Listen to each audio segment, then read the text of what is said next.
Le progrès, c'est quelque chose qui nécessite une concentration particulière. Est-ce qu'il faut qu'il y ait une volonté particulière ou est-ce que c'est un état qu'on peut installer en nous et qui devient un automatisme, qui devient quelque chose de normal, une habitude, une routine? Est-ce qu'on est capable d'installer en nous le progrès comme allez, on peut le dire, un rituel? Sentir que chaque chose que nous faisons dans notre vie, dans notre journée, dans notre quotidien, c'est toujours une petite étape qui nous permet d'évoluer, de progresser, de grandir. Est-ce que c'est comme ça que vous voyez les choses? Est-ce que vous les voyez différemment? N'hésitez pas à partager, hein, à me le dire, à l'écrire dans les commentaires, afin de faire participer et de partager cela avec nos amis, à tous ceux qui nous rejoignent, à ceux qui sont avec nous pour ce moment de Torah, pour ce moment de Chassidut. Alors, vous savez, c'est le Baal Shem Tov, une belle histoire de le Baal Shem Tov. Il n'y a pas comme le Baal Shem Tov. Baal Shem Tov, un jour, il est assis, installé avec ses élèves, et puis, avec ses élèves, il étudie bien sûr la Torah, quand tout à coup, on frappe à la fenêtre. Tout le monde se retourne, les chassidim se retournent, ses élèves se retournent, et puis on entend Alex, Alex, Alex, c'est, vous savez, l'homme qui est là, et qui est un homme russe, ou ukrainien à l'époque, hein, et puis qui est là pour réparer ce qu'il faut réparer, faire les courses quand on en a besoin. Il est là présent pour aider, pour apporter son aide. Et donc il demande comme ça, il frappe à la vitre et il dit bonjour, bonjour, est-ce qu'il y a quelque chose que je peux faire? Est-ce que je peux vous aider? Est-ce que je peux réparer quelque chose? Et là on lui répond non, pas du tout, tout va bien, on est en train d'étudier avec le Baal Shem Tov, on n'a pas besoin d'aide. Et là il ne se suffit pas de cette réponse-là, il insiste. Non mais vous êtes sûr, regardez autour de vous, regardez peut-être dans la pièce à côté, peut-être qu'il faut vraiment réparer quelque chose. Je suis là pour vous, hein. Je suis là, je ne prendrai pas trop cher. Et là on lui répond encore une fois, non, tout va bien, on n'a pas besoin du tout de réparer quoi que ce soit, tout est ok, il n'y a pas de problème Alex, reviens un autre jour. Et là le Baal Shem Tov entre dans cette discussion et dit voilà, vous savez dans la Avodat Hashem, dans le service de Dieu, quand on sert Dieu, on le sert aussi de cette façon-là. C'est-à-dire qu'on doit toujours chercher, il y a toujours une possibilité d'avoir quelque chose qui a besoin d'être réparé. Oui, oui, il y a toujours quelque chose à réparer. On est persuadé que tout est ok, mais on a quelque chose de plus. On a toujours quelque chose à faire. Voilà, c'est ce que le Baal Shem Tov nous dit. Si on cherche bien, on va trouver quelque chose qui manque. Hein, un petit manquement. Voilà. Et on peut toujours évoluer, on peut toujours faire mieux. Nous allons parler donc de cette période du Homer, ces jours-là qui sont propices à la réparation, mais pas seulement la réparation, à ce qu'on appelle travailler, un travail personnel, le travail des midotes, le travail des vertus, des traits de caractère. On apprend, grâce à la Kabbalah, grâce au Zohar, grâce au Rabbi Chaim Vital, comme nous allons le voir tout de suite, que chaque soir, on nous donne la possibilité, on le dit, on fait référence à ces forces que chaque âme, chacune et chacun d'entre nous, nous avons cette âme-là. Et l'âme de chacun, elle est dotée d'une richesse infinie, une palette, un éventail de traits de caractère, de vertus. Et dans chaque trait de caractère, nous allons le voir, il y a différentes finesses, différentes facettes que l'on peut explorer et qui font la richesse de chacune et de chacun. Et quand on en prend bien possession, quand on est capable de se connaître, de faire ce travail personnel, on devient quelqu'un de meilleur pour soi, on devient quelqu'un de meilleur pour son entourage, pour ses proches, pour son épouse, pour son époux, pour ses enfants, pour sa famille, pour son cercle social, et pour le monde et l'humanité tout entière. On nous demande pendant cette période-là de faire ce travail, de stopper, de prendre du recul, de réfléchir, de faire un bilan, et de travailler chaque chose. C'est un sujet qui est très intéressant, qui est exploré par les grands maîtres de la Kabbalah, qui est grand maître par les grands maîtres de la Kabbalah, de la Chassidut, et qui nous donne des éléments de réflexion qui enrichissent cette quête permanente que nous avons à avoir pour continuer à progresser tous les jours. Alors, dans ce progrès-là, il y a bien sûr différents échelons. Peu importe là où on se trouve, il y a une personne qui aura besoin vraiment déjà d'être dans cette remise en question. Parfois on sait ce qu'on a à faire, on sait ce qu'on ne doit pas faire, mais parfois on n'est même pas conscient de l'état et du niveau dans lequel on se trouve. La première chose à faire déjà, c'est se poser cette question-là. Est-ce qu'on est déjà dans une forme de remise en question? Est-ce qu'on est dans ce recul-là? Ou est-ce qu'on ne prend pas du tout de recul? Est-ce qu'on est dans cette course effrénée de la vie et on ne se pose aucune question? juste on avance, et on fait comme la vie elle avance, et comme elle s'impose à nous, on fait avec notre trait de caractère. Parfois on est un peu trop colérique, parfois on n'est pas assez zélé, parfois on est un peu paresseux, parfois trop, parfois beaucoup trop. Parfois on est quelqu'un de généreux, parfois un peu trop rigoureux, négativement, positivement. Et puis on laisse notre trait de caractère s'exprimer depuis notre enfance et s'ancrer en nous et devenir ce que nous sommes, c'est-à-dire façonner notre personnalité. Pourquoi ici nous parlons de richesse? Pourquoi nous parlons ici de chance pendant cette période du Homère, ainsi que toute la période de la vie? Mais c'est un moment propice. Cette période que nous vivons en ce moment, c'est parce qu'en réalité on nous donne la chance d'apprendre à connaître et à déceler vraiment quelles sont les finesses de nos traits de caractère. D'arrêter de subir ce que nous sommes, mais construire, ou bien se reconstruire, ou même construire. Construire à partir de matériaux de ce dont nous sommes constitués. Construire à partir de cela pour vraiment bâtir quelque chose de puissant, de fort, d'éternel. Quelque chose qui puisse être des fondations pour une vie future, pour les enfants, pour son entourage et pour soi-même. Arrêter d'être ce que nous sommes en fonction de ce que le vent nous offre, ou bien là où il décide de nous amener, mais être ancré dans une réalité que l'on va maîtriser parce qu'on est maître de nos émotions, de notre trait de caractère. Parce qu'en effet, il s'agit bien de cela, maîtriser ces traits de caractère. Alors voilà, dans ces différentes vertus-là dont il est question pendant cette Sphirata Omer, il y a la première des vertus, c'est la vertu du chesed, de la bonté. Chaque jour de la Sphirata Omer a quelque chose de particulier à nous apporter. Le Midrash nous rapporte un exemple qui est magnifique, qui est très joli. C'est un homme qui tombe dans un puits. Il tombe dans un puits et, bien sûr, il est très triste, il se sent très très très seul. Et puis il appelle à l'aide, mais personne ne lui répond. Personne ne lui répond, il continue à crier, il crie de toutes ses forces. Personne ne lui répond, il est dans un endroit perdu, il n'y a pas énormément de passages, dans un endroit reclus. Il pleure, et puis il crie de plus en plus fort. Et il se pose des questions, il se dit, est-ce que quelqu'un se souviendra de moi? Est-ce que quelqu'un va se poser des questions? Est-ce que je manque à quelqu'un? Est-ce que quelqu'un m'attend quelque part? Ou pas? Quand tout à coup, il entend des bruits de chevaux, une calèche qui passe, il se met à crier de plus en plus fort. Et là, il entend des pas. Ces petits pas qui marchent comme ça sur les morceaux de bois qui sont autour de ce puits, il les entend, et là, à ce moment-là, il voit une petite lueur d'espoir, il voit l'ombre d'un visage, d'une forme, qui se penche vers ce puits-là, et qui le regarde, et qui lui dit, mais qu'est-ce que vous voulez, cher monsieur? Et là, il voit le roi lui-même, en personne, qui était là, qui se promenait, et qui a entendu sa complainte.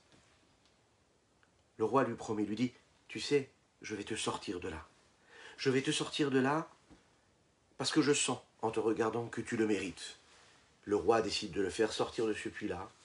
Et quand il le sort de ce puits-là, il commence à discuter avec lui. Il discute avec lui. Et il lui dit, tu sais, je t'ai fait une belle promesse. Je t'ai promis que j'allais te sortir de ce puits-là. Mais en discutant avec toi, je me rends compte des valeurs que tu as. Je me rends compte de ta personnalité. Je te promets, un jour, de te donner ma fille comme épouse. Et tu te marieras avec elle et tu seras heureux. Cet homme-là, bien sûr, est heureux, bien sûr, est confiant, et il se dit, si le roi a décidé de me sortir de ce puits-là, s'il a été présent et qu'il m'a promis qu'il allait me sortir de ma détresse, et il m'a sorti de ma détresse, si ensuite il m'a promis sa fille, et qu'il me donnerait sa fille en mariage, un jour, il acceptera, et bien sûr qu'il tiendra sa promesse. Et donc, la seule chose qu'il va faire, c'est prier pour que cette chose-là arrive, se marier avec la princesse, la fille du roi. Ce machal, cet exemple, cette métaphore qui nous est donnée dans le Midrash correspond à chacune et chacun d'entre nous, à la vie que nous menons tous les jours. Cette vie-là que nous menons aujourd'hui, mais celle que nous avons vécue quand on est sorti d'Égypte et qu'on s'est dirigé vers la terre d'Israël et qu'en se dirigeant vers la terre d'Israël, nous avons reçu La Torah. Quand on a reçu la Torah, c'était le mariage entre Akadosh Baruch Hu et le peuple juif. Dieu nous a promis, il nous a dit, vous savez, je vais vous sortir d'Égypte. Quand Moshe Rabbeinu est venu voir les bénis Israël, qui étaient encore esclaves chez les Égyptiens, hein, ils ne l'ont pas cru. Ils lui ont dit, mais qui est ce Dieu-là et qui es-tu, toi? Pourquoi est-ce qu'on devrait te croire? Moshe Rabbeinu leur a dit, je suis l'envoyé d'Hachem, le Dieu de Avraham, Yitzhak, Yaakov. C'est lui qui m'a envoyé. C'est lui qui a décidé de vous délivrer. C'est lui qui viendra en personne pour vous délivrer. Cette promesse, elle va justement avoir lieu.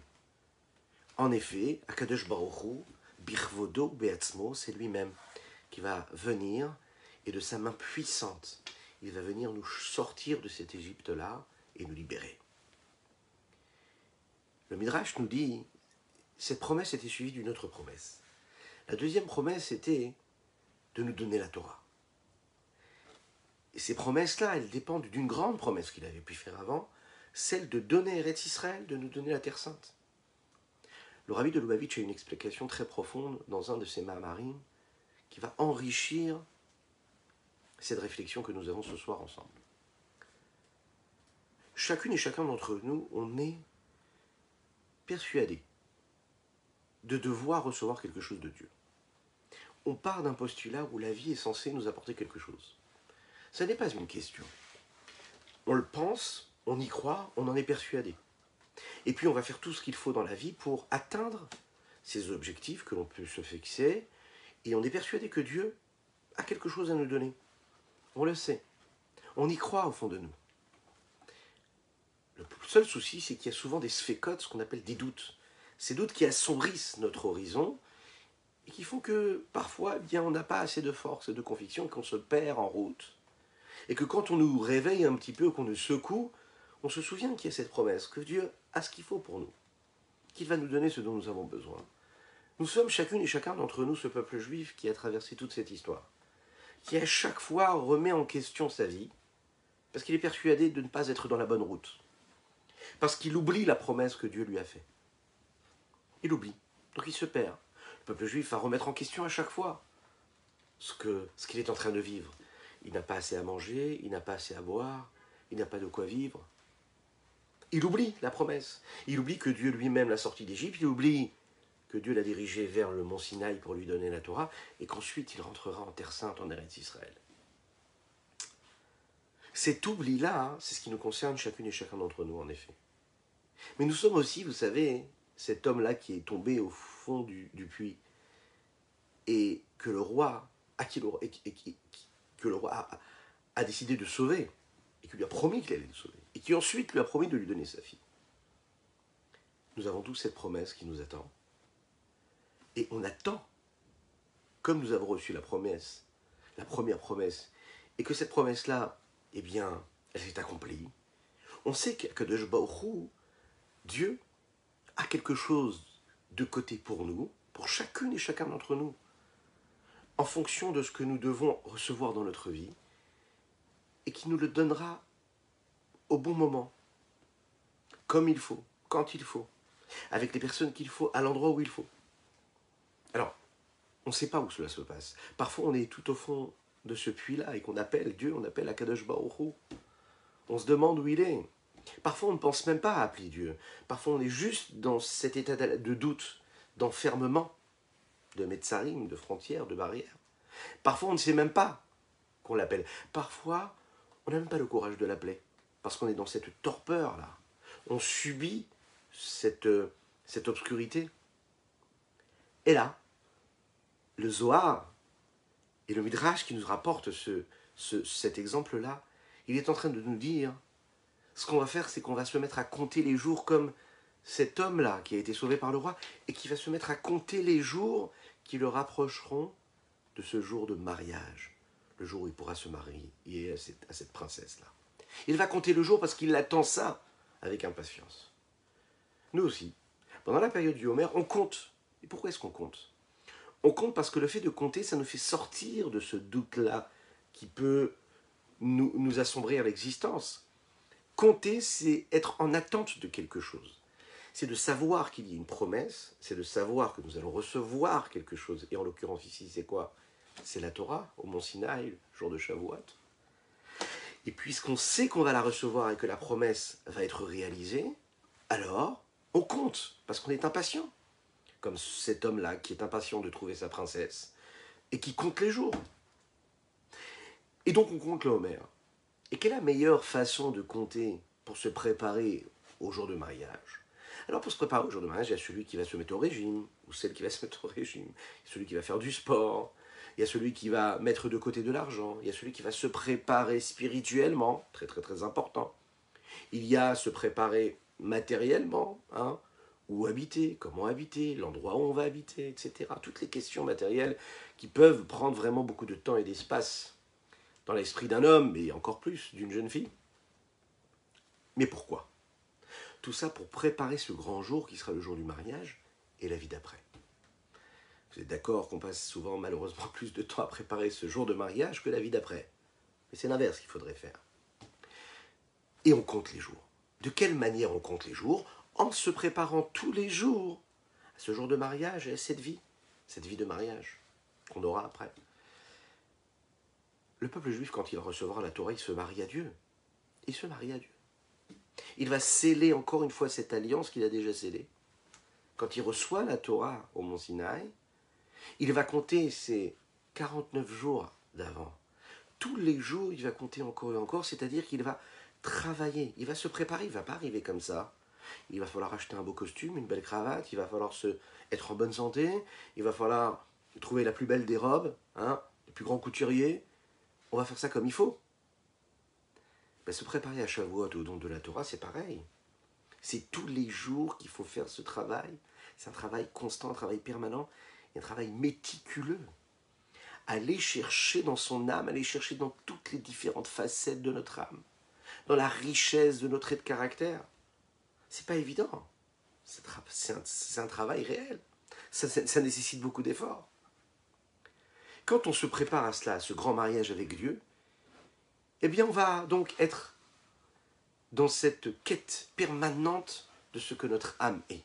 Puisqu'on l'imagine bien, quand on reçoit la Torah, on la reçoit avec notre corps, mais beaucoup avec cette âme-là que nous avons en nous, et qui a pour fonction de diriger notre corps, de l'inspirer, de lui donner des directives, de le diriger comme il faut, parce que le corps, lui, il a d'autres ambitions, il a d'autres passions, il a d'autres aspirations. L'âme, elle est là pour le diriger, pour le mettre sur la bonne route. On sait que l'âme, elle est dotée et constituée de ces 10 forces globales, 3 intellectuelles et 7 émotionnelles. Et nous allons nous concentrer aujourd'hui sur ces 7 émotionnelles-là. C'est cette force-là, cette force que nous avons, ces 7 énergies, cette énergie qui nous permettent justement de prendre pleine possession de notre corps et de notre vie, d'être quelqu'un de meilleur, d'utiliser notre trait de caractère à bon escient et comme il faut. Si l'on fait, allez, on essaye de disséquer un petit peu ce qui se passe en nous. Si on fait cette opération à cœur ouvert, et qu'on va rechercher vraiment dans les parois de notre âme et de notre cœur ce qui se passe réellement, on va se rendre compte qu'en réalité, notre vie est régie à chaque fois, à chaque seconde, dans tout ce que nous faisons, dans tous nos choix de vie, et également dans ce que nous subissons dans notre vie. Cela va dépendre toujours d'un de ces 7 traits de caractère. Parfois, ce sera le chesed, la bonté. Parfois, ce sera la gvoura, la rigueur. Quand c'est la bonté, vous savez, le chesed, c'est ce qu'on appelle la vertu de l'amour. Aimer. Erev Tov, mon ami Yaniv, c'est un plaisir de t'avoir parmi nous. Qu'Akadosh Baruch Hu t'envoie d'infinis brachot, d'infinies bénédictions dans tous les domaines, matériels et spirituels. Chesed, la bonté, c'est la vertu de l'amour.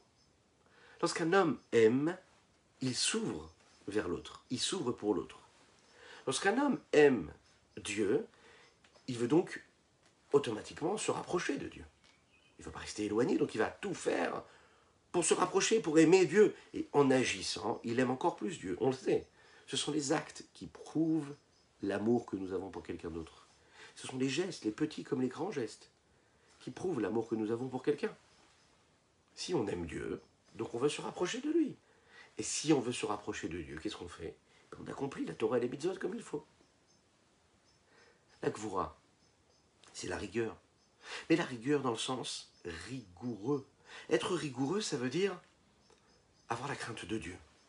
Lorsqu'un homme a une forme de crainte en lui, lorsqu'il craint quelque chose ou quelqu'un, eh bien il se renferme sur lui-même. Ok? Quand on craint Dieu, on ne se renferme pas sur nous-mêmes. Mais par contre, on rentre dans une forme de soumission face à Dieu.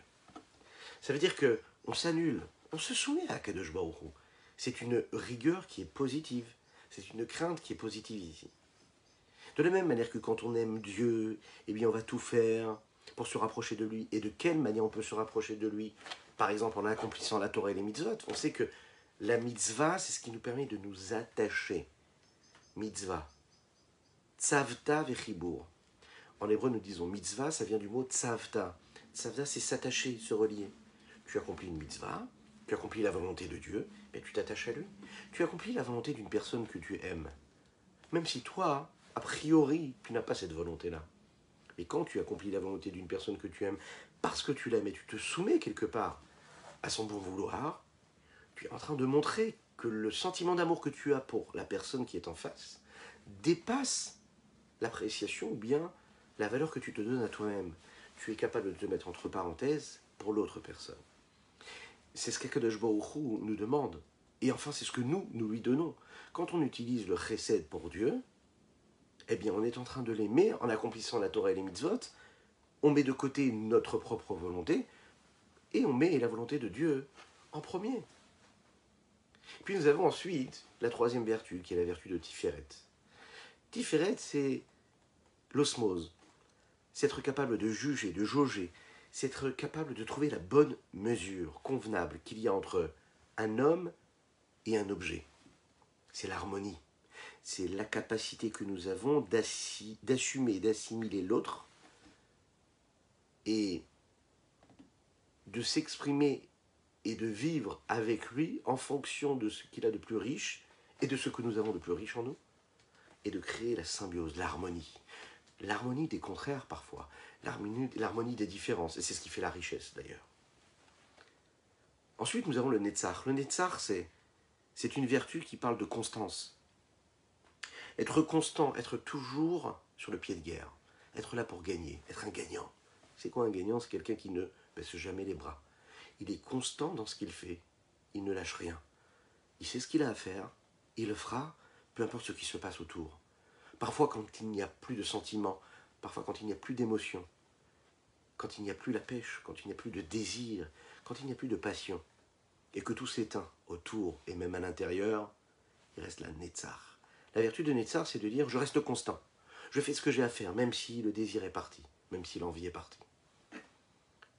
C'est la raison pour laquelle nous appelons ça le Netzach, parce que le Netzach, c'est le gagner, Netzach Israël. Et que quelqu'un qui gagne, c'est quelqu'un qui est capable d'être constant, c'est pas quelqu'un qui est très fort. Quelqu'un qui gagne le combat, c'est celui qui réussit à ne rien lâcher.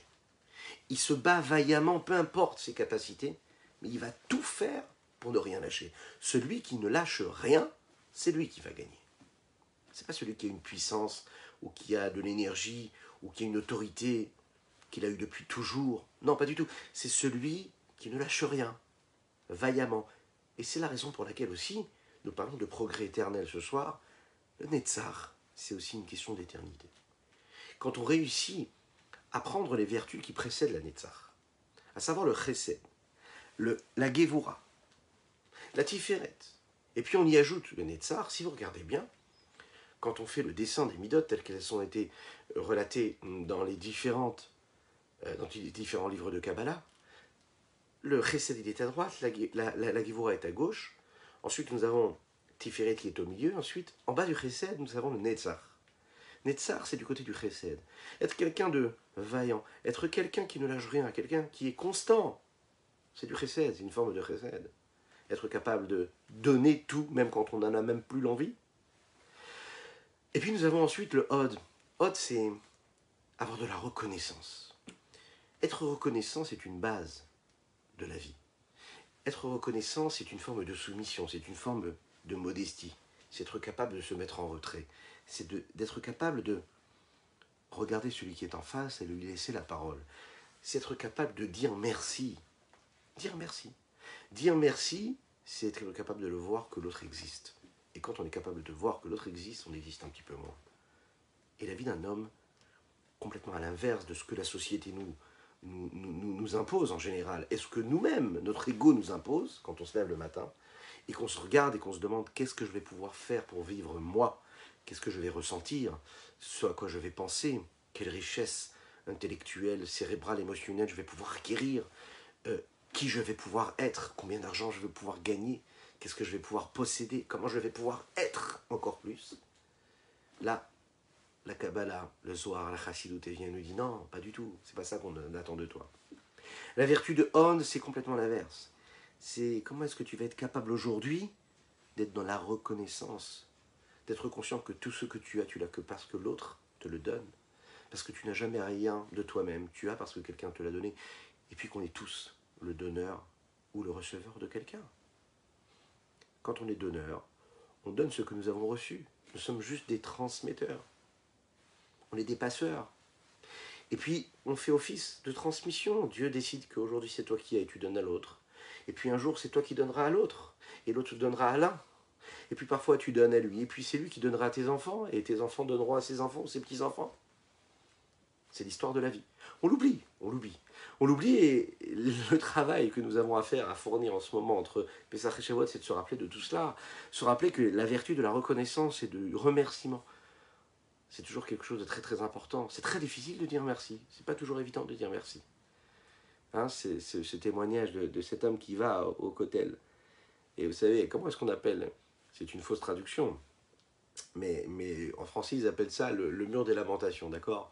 Alors que ce n'est pas du tout le cas. C'est le Kotel, c'est pas du tout la même traduction.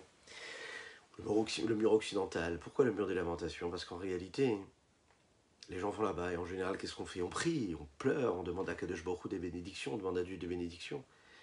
Et c'est vrai que quand on va là-bas, on va pour prier. Puis cet homme-là qui fait un long voyage, qui vient d'un autre pays du monde, qui arrive devant le Kotel et qui se trouve devant les pierres et qui est très ému. Très ému, il est très concentré, il est très sérieux. Et il se demande comment il va commencer sa prière, par quoi il va commencer, qu'est-ce qu'il va dire en premier.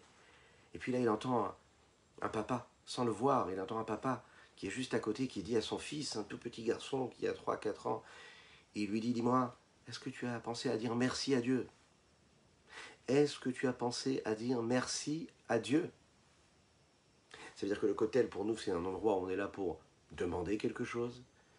Là, ce papa, il disait à son enfant, est-ce que tu as dit merci à Dieu? Eh oui, en effet, il faut dire merci à Dieu. On n'est pas obligé de s'exprimer envers Dieu toujours pour lui demander quelque chose. Hein? Il faut aussi parfois s'arrêter et juste lui dire merci pour ce qu'il nous donne. Merci pour tout. D'ailleurs, le premier mot que nous disons tous les matins, c'est modéani, c'est-à-dire la reconnaissance. Être reconnaissant. Merci mon Dieu de m'avoir rendu mon âme. C'est déjà énorme. Et puis ensuite, nous avons le Yesod.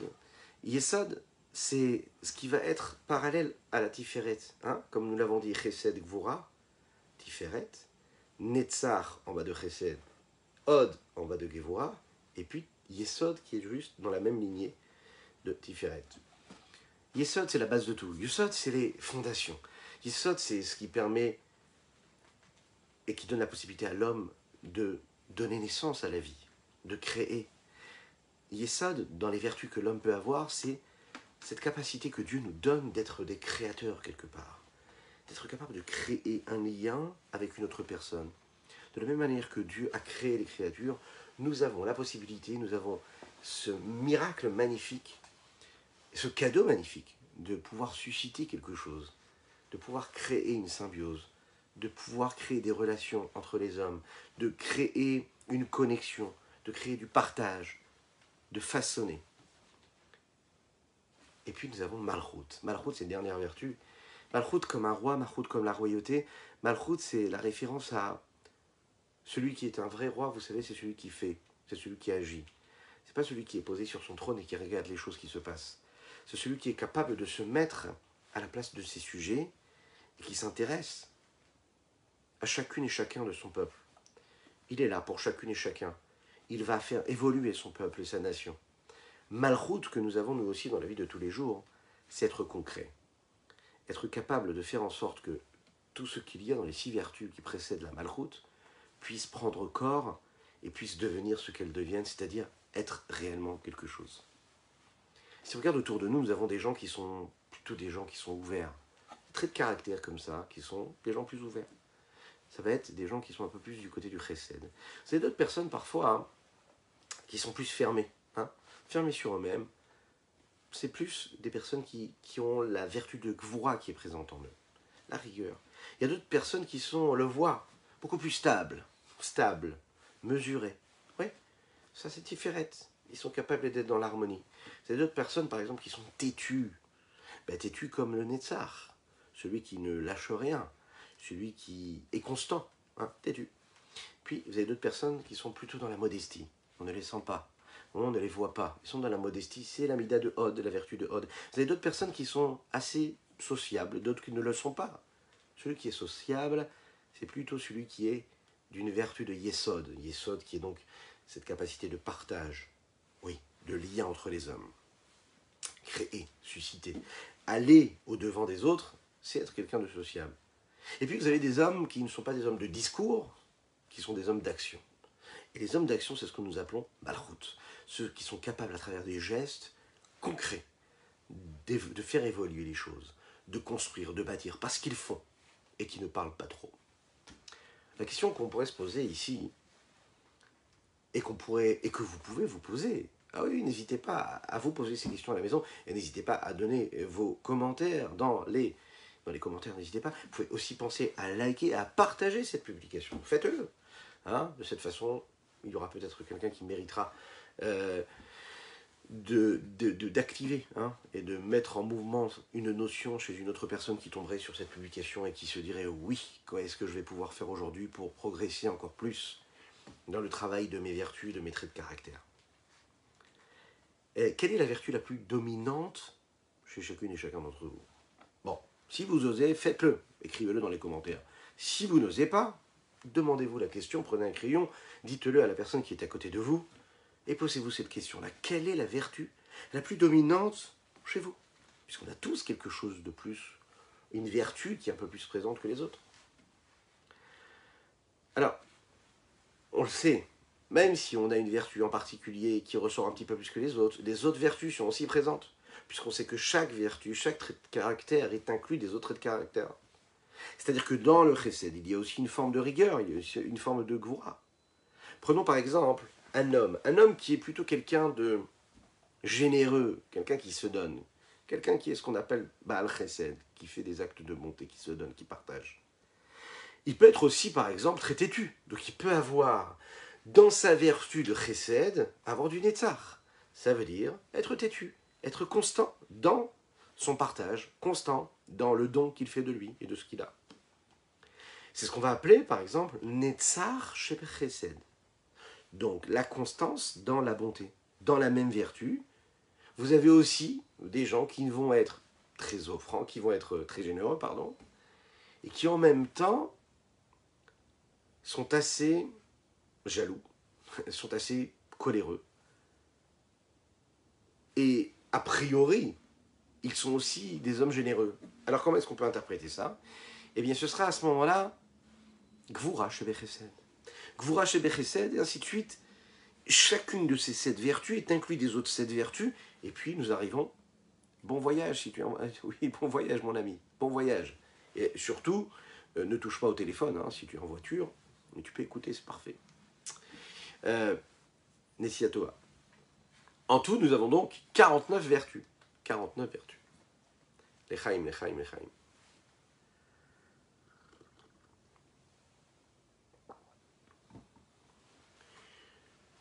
Alors, une fois qu'on a compris comment est-ce qu'est constitué, donc, sont constituées ces midotes-là, ces vertus, et comment elles se vivent à travers l'existence de chacune et de chacun d'entre nous, il y a maintenant le travail qui commence.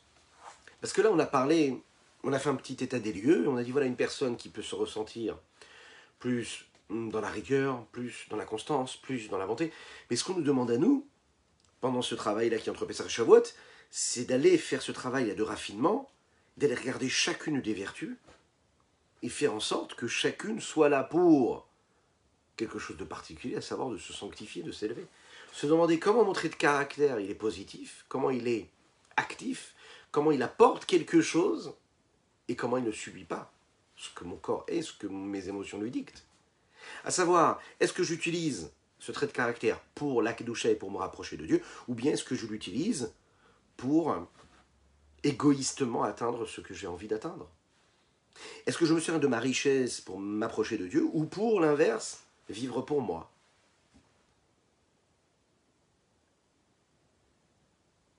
Alors vous savez, le rabbi de Lubavitch, dans un de ses mamarim, qu'il a dit dans les premières années, d'ailleurs la première année, les premières années, ouais, qui ont été dites, il dit comme ça.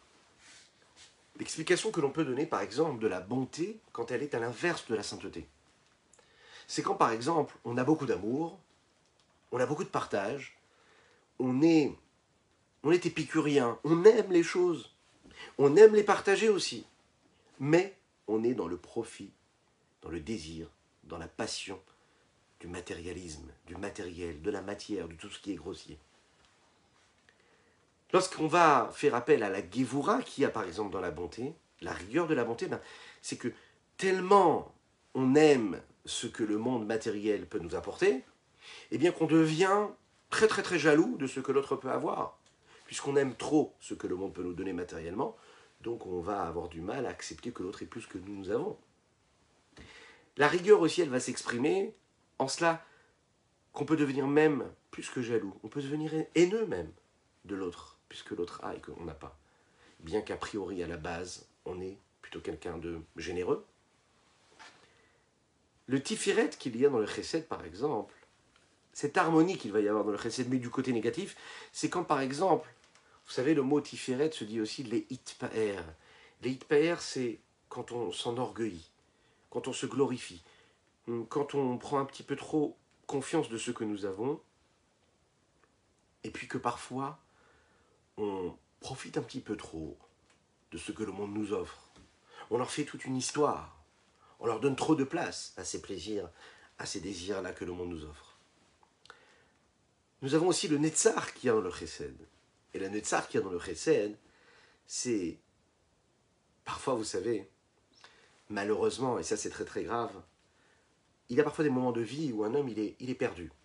C'est-à-dire qu'il n'a même pas le désir et la passion d'être attiré par quelque chose de matériel. Et dans ces moments-là, le Yetzer Hara, il est très fort, il peut même l'obliger à aller chercher quelque chose qu'il pourra faire ou vivre, qui pourra lui apporter quelque chose, qui pourra lui apporter un profit, une passion, un désir. Il a besoin d'assouvir un désir, il n'en a pas, et bien il va aller chercher quelque chose qui lui plaira. Ça, c'est le Netzar, c'est-à-dire la constance du négatif, qui va encore une fois tout faire pour aller trouver une solution, pour aller assouvir ses désirs et ses passions. Puis, vous avez aussi, par exemple, Od chez Chesed. Od qui était considéré comme la reconnaissance, ou bien la soumission, hein, l'abnégation, l'annulation. Cela, ça va être ce qui va se passer, par exemple, que quand, par exemple, vous avez un homme qui a un désir, qui a un plaisir qui s'impose à lui, et qui voit qu'en fait, il n'a pas la possibilité de l'avoir, et bien il ne va rien lâcher. Il ne va rien lâcher, et puis il est même capable de tout faire pour l'avoir. C'est-à-dire que de se soumettre lui-même face à ce désir, à cette passion qui s'impose à lui. Être capable de se mettre entre parenthèses. Et parfois vous allez dire à une personne, mais comment est-ce que tu as pu faire une chose pareille? C'était pas moi. C'est-à-dire quoi, c'était pas toi? Ça veut dire que je me suis soumis à ce désir-là qui s'est imposé. Je ne me reconnais même pas parce qu'en fait, je me suis effacé. J'ai perdu mon pouvoir. Et puis il y a l'Yesod chez Chesed. Yesod chez Chesed, c'est que quand le plaisir il est tellement grand, tellement fort, qu'on devient même happé par ce désir. On devient comme dépendant de cela. On devient attaché à cela. Nous disions tout à l'heure positivement le Yesod, la vertu du Yesod, c'est ce qui nous donne le miracle, hein, ce qui nous donne la possibilité de créer socialement un lien, un contact avec d'autres personnes, de créer un lien avec Dieu, de créer quelque chose d'indéfectible, de créer quelque chose qui n'existait même pas avant. Yesod, pouvoir de la création. Et quand c'est dans le côté négatif, c'est qu'en réalité, on va créer quelque chose de tellement puissant, tellement fort, malheureusement négativement, qu'on va créer en réalité une dépendance et un attachement à cela. Et qu'après, on aura du mal à se défaire de cette passion, de ce désir, de cette pulsion que nous avons, puisqu'on a succombé et qu'on s'y est attaché. Et on devient dépendant. Et puis il y a la dernière, Malchut chez Bechesed, Malchut. Malchut, c'est quoi en réalité? C'est que parfois dans la pensée, dans la parole et dans l'action, on peut être capable de compartimenter, d'avoir parfois une pensée, une parole ou une action qui est blasphémée, malheureusement, qui est négative, et parfois positive, et on compartimente. Quand la sphira de Malchut, du côté négatif, s'installe, eh bien, en réalité, elle prend possession de tous nos moyens, de notre pensée, de notre parole et de nos actions, à tel point qu'on n'a même plus la capacité de maîtriser nos pensées, et qu'on est complètement happé par ce que le matérialisme, le monde extérieur, ou toutes les vertus négatives que nous avons en nous, se révèlent être dans notre quotidien, elles s'imposent, et puis elles nous bloquent. Lechaim, lechaim. Mais, il y a un mais, on ne peut pas rester sur du négatif. Et toutes ces vertus-là, quand elles sont utilisées comme il faut, elles deviennent une source de richesse phénoménale. Elles permettent à un homme d'avoir une vie d'une richesse infinie, passionnante. Comment? Parce que quand j'utilise le chesed du côté de la gdusha, quand j'utilise toutes les vertus du côté de la sainteté, eh bien la sainteté, à ce moment-là, c'est quelque chose qui va exprimer l'amour que j'ai pour Dieu. Et on sait que Dieu aime ce qu'il aime. Et donc, puisque nous, on aime Dieu et que Dieu nous aime, donc en fait, en réalité, on est en train d'aimer celui qui nous a toujours aimés. On met en mouvement un retour de bonté que Dieu nous a donné. Quand on est du côté de la sainteté, l'amour que nous avons pour Dieu va s'exprimer aussi dans le fait qu'on va détester, qu'on ne va pas supporter celui qui, dans la vie, peut nous empêcher d'aimer Dieu. On ne va pas supporter toutes ces choses du monde qui nous imposent leur rythme et qui nous écartent de la sainteté de Dieu. Ça devient répulsif. Et puis, il y a le Tiferet chez Bechesed. Lorsqu'on voit quelqu'un qui sert Dieu, et qu'il en est fier de cela, lorsqu'on voit quelqu'un qui agit comme il faut, qui étudie la Torah, qui accomplit les mitzvot, lorsqu'on voit un enfant qui étudie la Torah, lorsqu'on voit un homme qui s'investit dans une mitzvah, qui s'investit avec abnégation et qui fait des efforts pour cela, qu'est-ce que cela fait chez nous? Ça fait naître en nous un sentiment de fierté. On est heureux de voir cela. Et pourquoi est-ce qu'on est heureux de voir cela? Même quand ce n'est pas nous qui le faisons, on est heureux de voir un juif qui accomplit bien la Torah et les mitzvot. Mais pourquoi? Parce que c'est notre frère. Parce qu'au-delà des corps, au-delà des enveloppes corporelles et physiques, nous sommes réellement des frères d'âme, puisque toutes les âmes sont des étincelles d'une même âme, celle de notre Père. Av echad lekulana, kadosh baruch hu, Dieu. Et donc quand on voit un juif en train d'accomplir la Torah et les mitzvot, qu'est-ce que nous voyons? Nous voyons la présence de Dieu rayonner, s'installer et irradier tout autour. Donc, à ce moment-là, on est heureux et fier de cela. On est fier. Ça, c'est la tiferet à ce moment-là. Et puis, il y a la netzach. Netzach, c'est-à-dire que, étant donné qu'on aime Dieu, alors on est capable d'être constant dans tout ce qui se passe. C'est-à-dire que, puisque j'aime Dieu, je me lève le matin, je ne me pose pas de questions, je suis zélé quand je me lève le matin. Puisque j'aime Dieu, je fais ma tefila comme je dois la faire. Ah, mais j'ai pas envie de prier. Ben, je le fais quand même, parce que je suis constant, parce que j'aime Dieu. Il y a cette mitzvah qui se présente à moi, je la fais même quand j'en ai pas envie.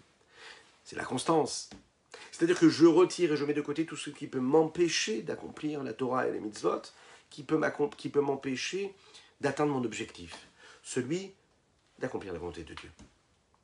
Ce qui nous amène au Hod. Et la Hod, là, à ce moment-là, c'est que quand, par contre, il y a quelqu'un qui est en face et qui m'empêche d'accomplir la Torah et les mitzvot, quand on dit quelqu'un, ça peut être quelque chose, hein, et bien je suis capable de le mettre de côté complètement, de ne pas me laisser faire. Il y a le Yesod. Le Yesod, on l'a dit tout à l'heure, c'est cette capacité de créer, d'être capable de devenir justement dépendant. Ça, c'est quoi? C'est que comme on aime trop Dieu, et on l'aime vraiment, alors à ce moment-là, tous les gestes de notre âme, de notre pensée, de nos paroles, et puis tout ce qui vient de nos actions, hein, ils deviennent ancrés par cet amour qu'on a pour Dieu. Et puis il y a Malchut. Malchut, c'est en fait réussir à maîtriser tellement sa personne, intellectuellement, émotionnellement, c'est qu'on réussit à faire en sorte que tout ce à quoi nous pensons, ce que nous disons, ce que nous faisons, ben ce soit que et uniquement ce que Dieu attend de nous. Qu'il n'y ait aucun geste, aucune pensée, aucune parole qui soit juste comme ça insignifiante, qui n'ait pas de valeur, qui soit juste là comme ça. Sans parler qu'elle soit parfois, malheureusement, parfois contraire à la Torah et à la sainteté. Mais même des mots banals, des pensées banales, ou bien des gestes banals, qui pourraient nous paraître pas si négatifs que cela, eh bien on va se rendre compte, c'est se dire qu'en réalité, si ça n'est pas quelque chose qui apporte de la sainteté, eh bien ça veut dire qu'en réalité, je n'ai rien à faire avec cela. Ça, c'est la malchut, c'est-à-dire prendre vraiment le pouvoir, devenir le maître de soi. Arriver à ce progrès éternel, c'est prendre conscience de tout cela et faire ce travail-là tous les jours, vraiment comme il faut. Et pour conclure, c'est ce qui nous amènera à notre dernière idée du jour, c'est la réponse à cette question que chacune et chacun vous posez, j'en suis sûr, puisque tout le monde se la pose. C'est que ça a l'air magnifique, mais ça a l'air aussi assez compliqué quand même. Est-ce que vraiment on a la possibilité de réparer? Est-ce qu'on peut vraiment faire cet effort-là et passer complètement de l'autre côté, même quand on a l'impression de ne plus avoir les forces de le faire? Est-ce que vraiment Akadosh Baruch Hu nous donne le pouvoir de le faire? Alors le Rabbi de Lubavitch nous dit ici, tout est dans tes mains. Ouais. Tout est dans tes mains, ça veut dire que quand on nous demande de sortir d'Égypte, c'est quelque chose d'extraordinaire. Les Béné Israël sont restés en Égypte pendant plus de 200 ans de vie. Ils sont restés là-bas dans un endroit qui était l'endroit le plus bas du monde spirituellement. Akadosh Baruch Hu les a fait sortir là-bas d'un geste, avec zèle, avec empressement. Ils se sont un petit peu sauvés de là-bas. Pourquoi? Parce qu'en fait, ils ne voulaient pas rester un seul instant de plus dans cette impureté. Ensuite, ils vont recevoir quand même la Torah. Donc, ils viennent quand même des sources de l'impureté la plus totale et ils reçoivent la Torah. L'homme, c'est pareil, vous savez. Un homme, il peut aussi être dans sa vie, chacune et chacun, on peut être dans cet état où on est un petit peu en Égypte. Quand on se regarde devant le miroir, on se rend compte qu'en fait, on est un petit peu en Égypte. On a tous nos sources d'impureté. On a tous ces pensées, ces paroles et ces actions qui s'écartent de cette sainteté-là, que Kadosh Baruch Hu nous demande d'avoir. Le Rabbi nous dit ici, sache que d'un instant à l'autre, d'un coup, tu peux sortir de là. Kadosh Baruch Hu peut te prendre et te sortir de cet endroit-là où tu te trouves. Le Rav Yonatan Zaks, à la Vachalom, qui nous a quittés il y a à peu près un an, c'était le grand rabbin d'Angleterre, très connu mondialement. Il a raconté un jour que le Rabbi de Lubavitch, quand il l'a rencontré, lui a posé la question, il lui a dit « Quelle est la situation du judaïsme en Angleterre ?» Lorsqu'il était étudiant, je crois la première fois qu'il l'a rencontré. Il a répondu, il a dit « Dans la situation où je me trouve, je n'ai pas du tout la possibilité de savoir ce qui se passe au niveau du judaïsme, de la situation du judaïsme en Angleterre. La situation ne me le permet pas. » Et le Rabbi, il a coupé. Dans son élan, il lui a dit « Sache que toi, tu ne te trouves dans aucune situation. C'est toi qui te rentres dans une situation. C'est toi qui t'es mis dans cette situation. Un homme ne se trouve pas dans une situation. Si toi, tu décides de te mettre dans une situation, alors tu es dans cette situation. C'est à toi de décider la situation dans laquelle tu te trouves. Si toi, tu décides d'être dans une autre réalité, en tant qu'étudiant, eh bien, tu pourras être ce starter-là, ce point de départ qui te permettra d'avoir du temps pour des sujets de Gdusha, de sainteté. La suite de l'histoire, c'est vraiment de l'histoire. Et pas seulement de l'histoire, c'est de la réalité. C'est que ce Rav Yonatan Zaks est devenu ce Rav Yonatan Zaks qui va non seulement prendre du temps et se mettre dans une situation de judaïsme, il va devenir le grand rabbin qu'on a connu, qu'on connaît encore aujourd'hui, qui a écrit énormément de livres d'une richesse infinie et qui a transformé le judaïsme en Angleterre et dans le monde d'ailleurs, jusqu'à aujourd'hui. Ce qui veut dire qu'en fait, chacune et chacun d'entre nous, on peut passer de cet état-là à un autre état. Cette richesse, elle est à la portée de chacune et de chacun d'entre nous. Ce progrès, il est éternel parce qu'en fait, en réalité, peu importe là où on est, peu importe l'âge que nous avons, peu importe l'éducation que nous avons reçue, le point de départ, c'est le moment où on décide de créer ce point de départ. Et le rabbi de nous dire qu'un jour, il y avait un groupe d'étudiants qui s'est présenté pour rencontrer le rabbi. Alors, il y a un des étudiants qui a demandé comme ça, avec un sourire, au rabbi, il lui a dit « J'ai entendu que vous faites énormément de miracles. Hein, on fait des miracles. On sait que le rabbi a porté des bénédictions et il y a eu des miracles qui ont eu lieu. Donc, il demande au rabbi, il dit « J'ai entendu que vous faites des miracles. Est-ce que vous êtes capable de faire des miracles? Comment est-ce que vous faites? Dites-nous. Est-ce que c'est vrai que vous faites des miracles ?»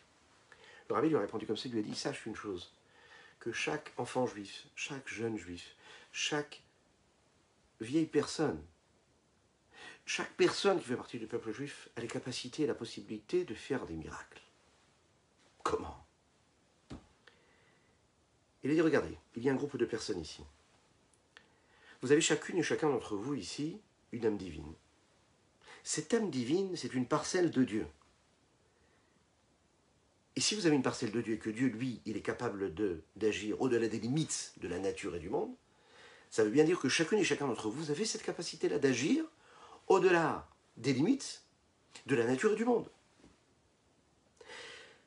Et il leur a dit, pour bien comprendre cela, je vous propose chacun ici, là maintenant, de réfléchir tranquillement et d'imaginer qu'est-ce que vous seriez capable de faire de plus que vous ne faites pas aujourd'hui, d'ajouter quelque chose dans votre vie spirituelle, quelque chose qui vous paraît impossible à faire, mais quelque chose que vous pouvez quand même faire.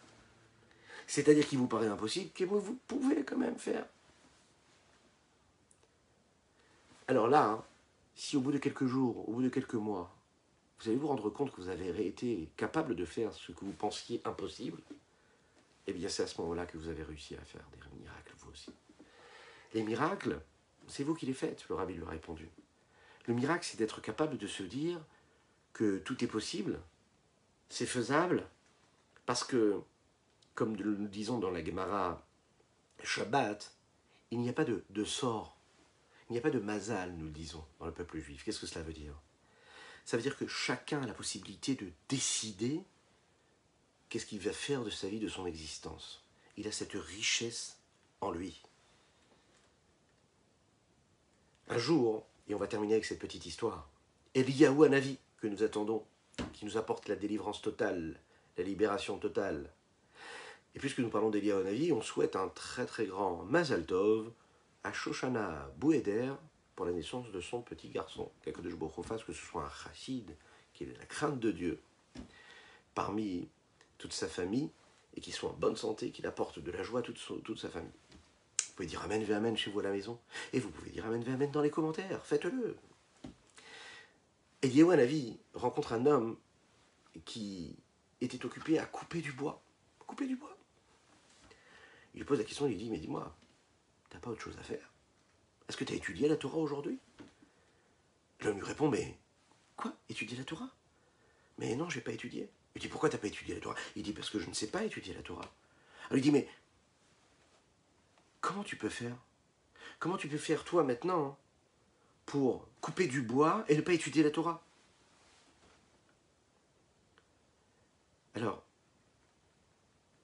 Eliyahu Hanavi lui a dit, qu'est-ce que tu es en train de faire? Tu es en train de couper du bois. Comment tu as appris à couper du bois? Il a répondu, il a dit, ben j'ai appris. Il dit, ok, tu as appris à couper du bois, donc tu coupes du bois.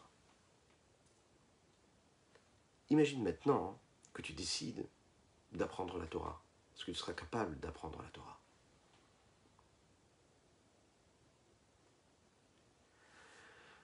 Cet homme-là a regardé Eliyahu Hanavi lui a fait comprendre avec son sourire que tout était possible.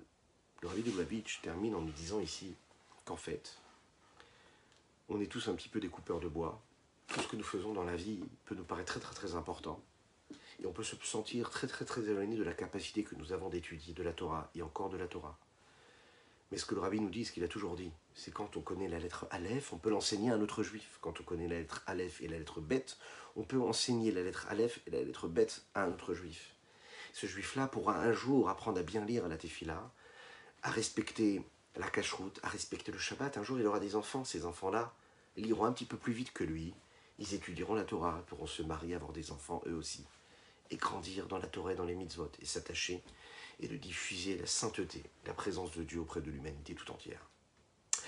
Voilà ce que nous pouvions dire ce soir sur ce sujet. Je vous souhaite une excellente soirée. Je vous invite à partager, à liker, à commenter cette publication afin que nous soyons encore toujours plus à partager des mots de Torah. Je vous souhaite une excellente soirée. Je vous dis à très très très bientôt. Et puis, que Dieu vous bénisse et qu'il vous protège matériellement et spirituellement. À bientôt.